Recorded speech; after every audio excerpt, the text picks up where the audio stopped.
Okay, I just got off the phone with Garrison. Oh my goodness. Stupid stuff. He's like blaming me for all the stuff going on in our family. This has gone too long. Garrison, who I asked to move out of the house probably 6 months ago, and then he's mad at me that I'm not coming around, and he basically just tried to cut relationship. I love you, Dad, but this is goodbye for. Garrison's like, Dad, you're being a hypocrite. You're not coming around, and I about lost. Man, I'm telling you, he's calling me a hypocrite when he's the one that can't be an adult and go get a place.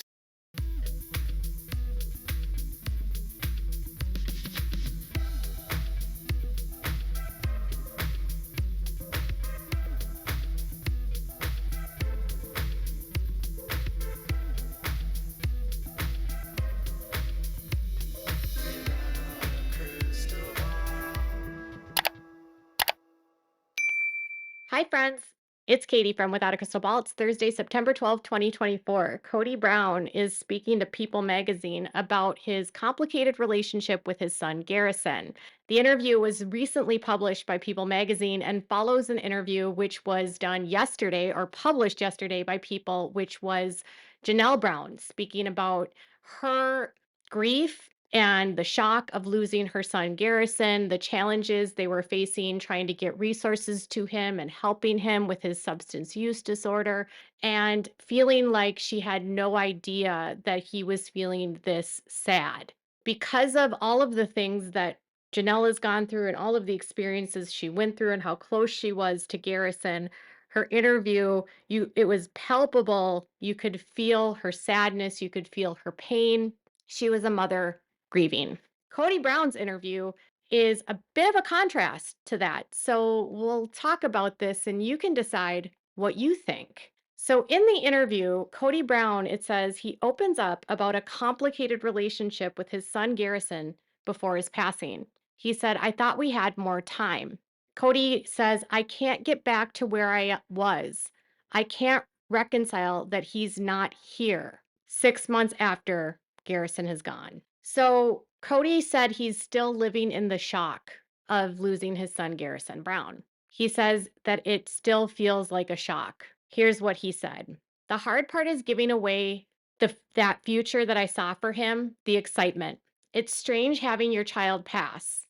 The wave of grief is different than any wave of grief I've ever had with a best friend passing, with a relative passing. It's different. And it's different in the idea that it's irreconcilable, the future that we missed with him. He admits that his relationship could have been better before Garrison passed away. So far, Kody is admitting that his relationship wasn't in a good place and that he has a different feeling of grief because he can't let go of the future that he had seen and envisioned for his son. And I can understand that. No parent should have to bury a child. That's very understandable. It's also very strange because the way that he is speaking, it feels very clinical, like disconnected. And maybe that's a product of the fact that he was disconnected from his son, Garrison. Here's what he says about the estrangement. Garrison passed away in March of 2024.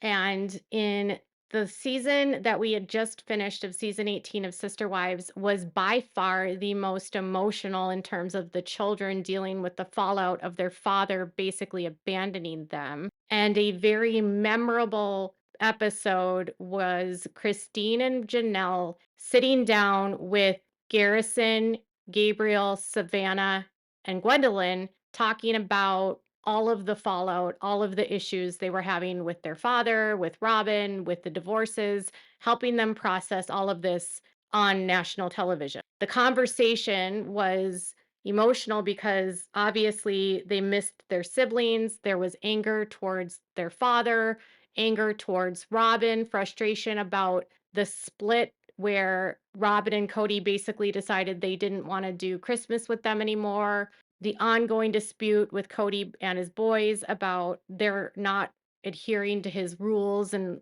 abiding by his patriarchy. And then Kody famously said that all of them were jerks and he was tired of it and he didn't want to talk to them anymore. And he, on the tell all, basically referred to family members as bullies of Robin and the kids.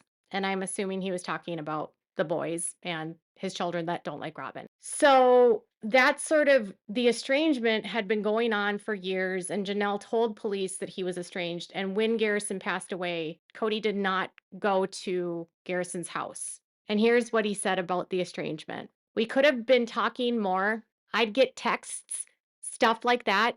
And we could have, retrospectively, we could have done so much more. And it was almost like I'm busy with my life, he's busy with his life. And when we connect, we'll connect." It was kind of like we've got forever. It was more like it was a convenience of time that I felt like I had. Retrospectively, there would have been more of a regular catching up and touching base. I'm hearing what he is saying, where he is saying that if he could look back, he would have made more time for Garrison. He would have checked in more. He would have made more time for their relationship, but he didn't because he thought that there was always going to be endless amounts of time. Now, if all of what he is saying is true, wouldn't you think then that this would be a place for Kody to recognize that he doesn't have he has a finite amount of time on this planet, and that this would be a great opportunity for him to reconcile with his children and try to build better relationships with them, those that are remaining? You would think that he's lost Garrison. He's talking about how if he could change things, he would have spent more time with him, checked in more with him. And yet, what we're hearing from McKelty is that Cody's not doing that with the kids that are still here. He hasn't changed his position. He hasn't done anything differently. So is it just words? Is it just empty promises, empty thoughts? I don't know.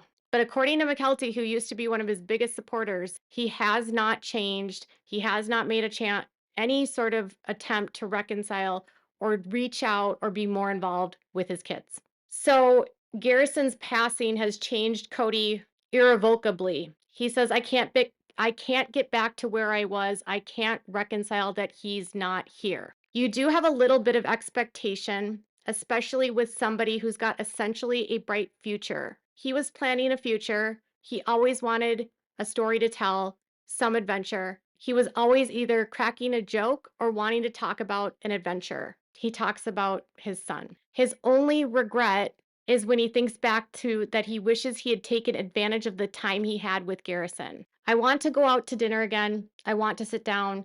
I want to have a beer. I want him to try and make me laugh because he was kind of that way. The only regret is just, gosh, I would just do that more often. The only regret is that you didn't do something. You didn't make more time." Okay. Cody's only regret is that he would have spent more time with his son. He wanted to go out to and have a beer with his son who died of as a result of, or a contributing factor being, alcoholism. He wanted Garrison to make him laugh. Like and then he says he's can't get back to where he was, like he's the victim of this. I mean, I guess in a way you are the victim when when someone takes their own life, but at the end of the day, like there's no discussion about what Garrison might have been going through, what the pain of he might have been experiencing, why this all happened. There's Janelle's interview was very much like she knew exactly what he wanted to do. She knew he had friends. She knew what he was doing in his life. She called and checked in with him constantly. She and his siblings called and checked in with him constantly. They had an ongoing open relationship where they were all together and did things together. She knew more about Garrison than he was a funny guy that cracked jokes and wanted to go on adventures, right?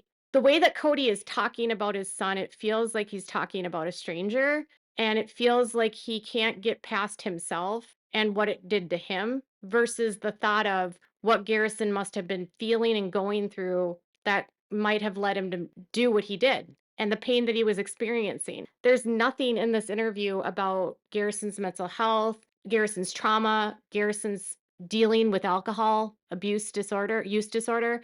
I mean, he goes as far as to say he wants to go and have a beer with his son that had alcohol use disorder. It's very bizarre to me. So I don't expect Kody to change. I don't expect Kody to say something amazing.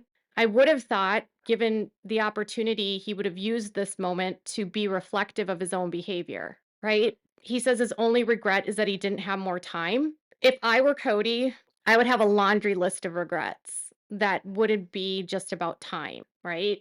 The things that I said, the things that I did, the choices I made, the way that I treated people. But if he doesn't regret saying what he said, if his only regret is time, maybe he doesn't regret the horrible things he said because maybe he meant it. Maybe he felt justified in saying what he said when he called his son a narcissist and a jerk and someone that can't get his own place and wanted to get his pencil wet and cared more about his social life than COVID. I mean, those were the things that he said about Garrison. He berated this boy for 4 seasons on Sister Wives.